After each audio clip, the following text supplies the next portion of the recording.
In 2003, the skeptical magazine Fortean Times claimed that no such craft or Nazi secret space program had ever existed.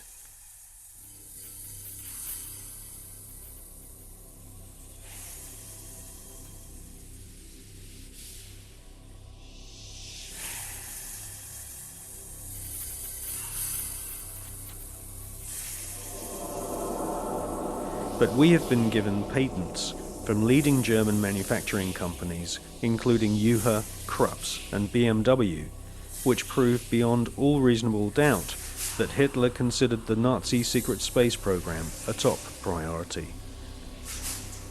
And more than 15 billion Deutschmarks were spent developing craft of all shapes and sizes.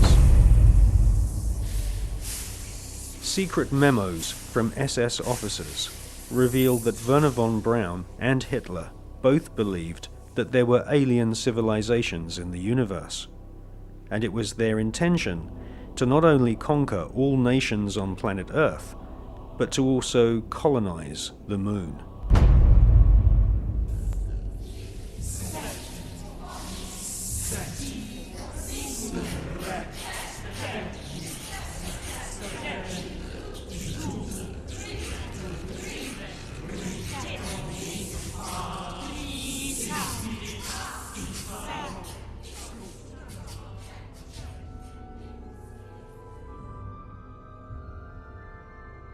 Gentlemen, the conquest of outer space is the greatest technological challenge of the age in which we live. The first decisive step in the conquest of space will be the placing of an object into an orbit wherein it will indefinitely circle the Earth. 1954. Sputnik 1 shocks the world and puts the USSR way ahead in the Cold War. Sputnik 2 takes a dog into space, the first living creature to leave the face of planet Earth. Russia then shocks the world by sending an unmanned probe to the moon. Meanwhile, the US Army plan Project Horizon, a plan to colonize the moon with Americans.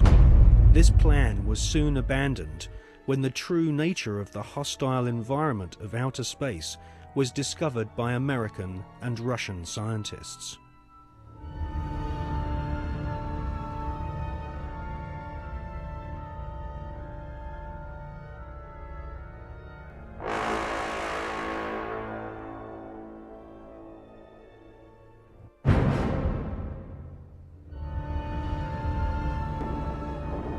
(1958). Spectacular rocket failures destroy American morale.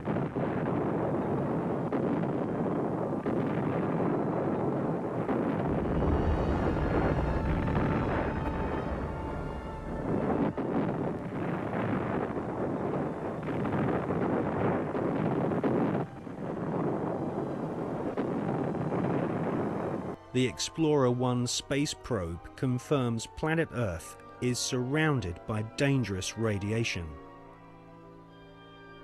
Radiation so powerful that it could cause nausea and cancer. The Van Allen radiation belts and solar particles from the Sun are extremely hazardous to humans. Space is also full of micrometeorites which can rip through spacesuits and metal in the blink of an eye. Meanwhile, Russia celebrate getting the first man into space, Mr. Yuri Gagarin.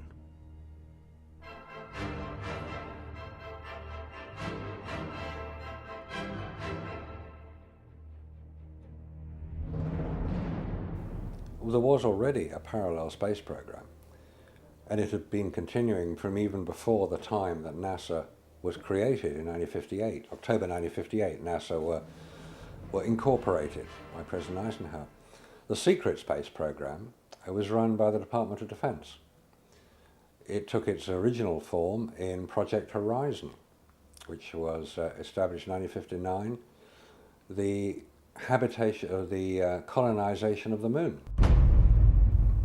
The reason for that was that whoever controlled the moon controlled the Earth. If you could launch rockets from the moon onto your enemies on Earth, they couldn't possibly retaliate, therefore you had the upper hand.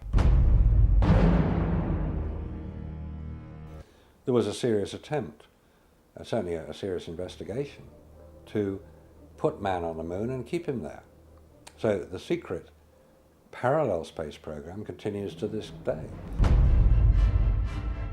There is a military space shuttle, and even the ones that we see from Columbia onwards are designed according to the specification of the Department of Defense. If you look at them, they will carry spy satellites into orbit. And if you want to know what a spy satellite looks like, the Hubble telescope is one. That is the design of what's called the KH-12, the keyhole satellites, which are used today over enemy territory, which is presumably any territory that is not American. Regardless of the dangers of radiation, and without having spacesuits nor spacecraft which can protect the occupants from radiation, NASA convinced the American people to pay $40 billion for the space program.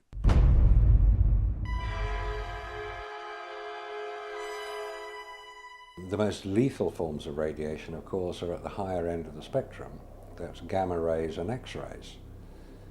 We know what ultraviolet can do. If you stay out too long in the sun, you get sunburn and skin cancer and die, and it's all very sad. But gamma rays, and X-rays especially, are particularly lethal to humans, unprotected humans. There was no protection that I have been able to identify. I've found no reference to it. I found nothing that will tell me what level of protection is offered, so I have to assume none was. I've contacted the manufacturers of the spacesuits, and they said there was no radiation protection built into the spacesuits, because I asked them if these same spacesuits could be used by technicians to go to Chernobyl or 3 Mile Island, because the nuclear reactors produce the same radiation as produced in space. They said no, not advisable, no protection. Ex-Nazis were now in charge of vast amounts of tax dollars. In today's value, the Nazis at the heart of the NASA space program were given more than $600 billion. All NASA had to do was announce a new space project, and the money was handed over so that the American government could save face in the Cold War. Alan Shepard and John Glenn were blasted into space using equipment which was still in the prototype stage. John Glenn reports UFOs to Mission Control, which he describes as looking like fireflies, similar to the Foo Fighters reported by pilots during World War II. Werner von Braun and Hermann Oberth were later to confess that they both believe alien life forms exist and may have already visited planet Earth in the past. NASA soon learned that we are not alone in the universe.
In Jonathan Eisen's excellent book, Suppressed Inventions, he interviews Wernher von Braun's mentor and teacher, Dr. Hermann Oberth.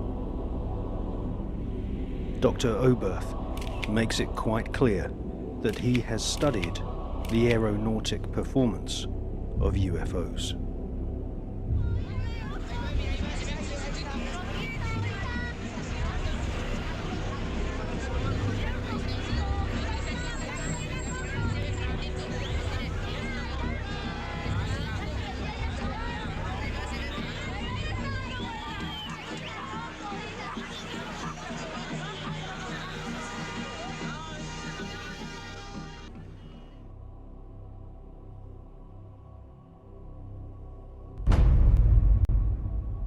In 1972, Dr. Hermann Oberth made the following statement.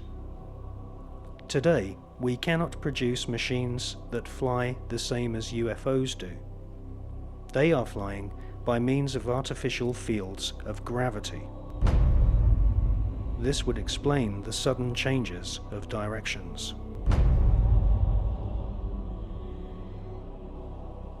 This hypothesis would also explain the piling up of these disks into a cylindrical or cigar-shaped mothership upon leaving the Earth. Because it is in this fashion that only one field of gravity would be required for all the flying saucers. Dr. Oberth then added, "We cannot take credit for our record advancement in certain scientific fields alone. We have been helped, and we have been helped by the people of other worlds."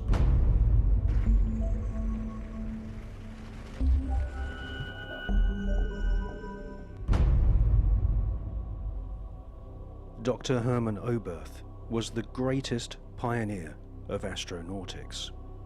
Hermann Oberth made his statement in 1972. Almost 20 years later, in 1991, amateur footage of UFOs stacked up in a cylindrical formation was filmed in Mexico City.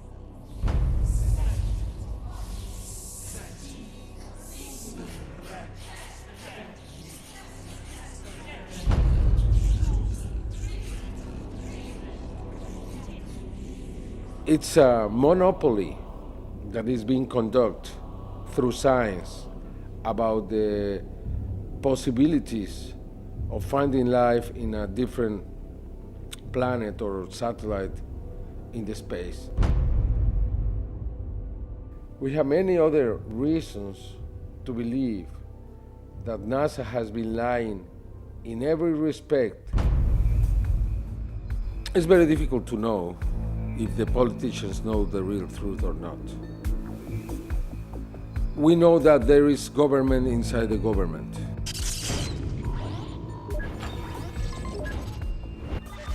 We know that there is military intelligence. We know that in America, after the Manhattan Project was created, that group subsists. And that group was the one who handled the Roswell crash, the Socorro crash, and others. Are you talking about Majestic 12? Yeah, probably it's a different name now. Now it's not Majestic 12, now it's something else. I am here to discuss the so-called flying saucers.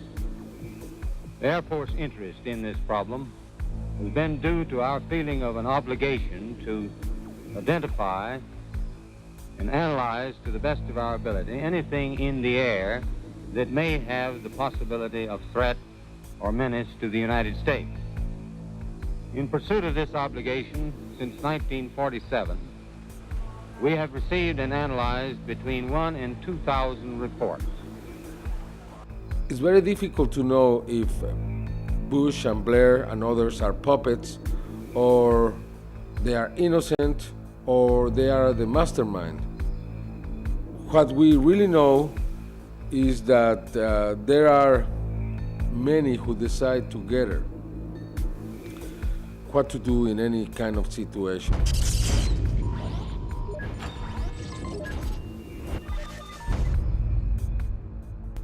the Russians now have a very different policy around this phenomena. We have to remember that when Gorbachev met Reagan,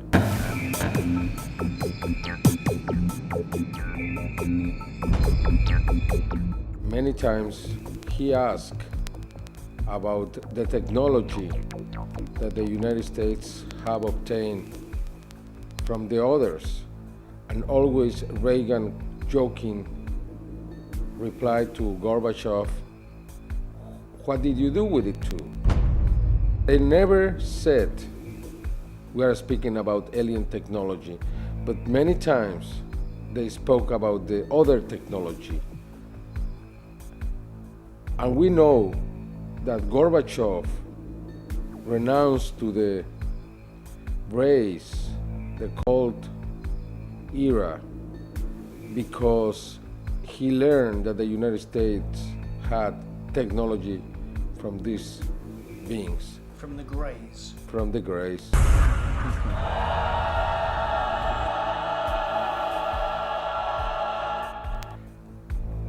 From then on, we saw many cosmonauts talking openly about what they saw. We have different videos recorded by these cosmonauts where you can see strange things floating in the space. Non ho fatto in tempo a prendere la macchina fotografica o una videocamera perché è sparito da circa 7 secondi. А где вы летели? На какой части Земли? Eravamo sopra il Newfoundland. Terra nuova.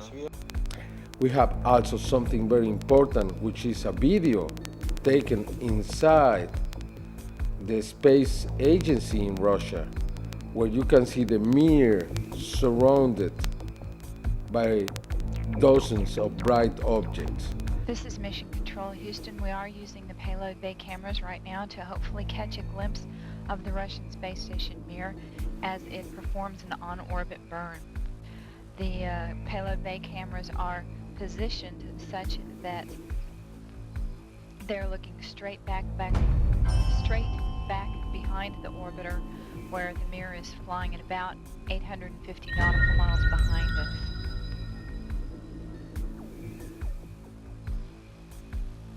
No joy from here, sorry. Hope it was a good one though for our friends. Thank you, sir. We could not see it here either. We'll wait 2 or 3 more minutes till sunrise, and then at that time give you a go for KU stow. We're at a mission lapse time of 7 days, 13 hours, and 17 minutes. This is Mission Control Houston.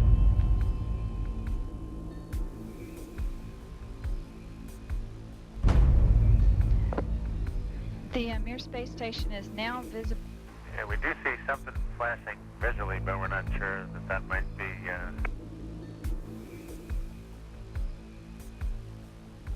This shot was obtained by the shuttle, by the Americans. NASA never released that piece of video. It means that we have 2 different positions. One that is openly saying, yes, we have experience out in the space. That's the Russians. The Russians. And we have the other, which is the NASA explanation that there is nothing in there. They don't release anything. We have to obtain every evidence from an outside source, but not from NASA.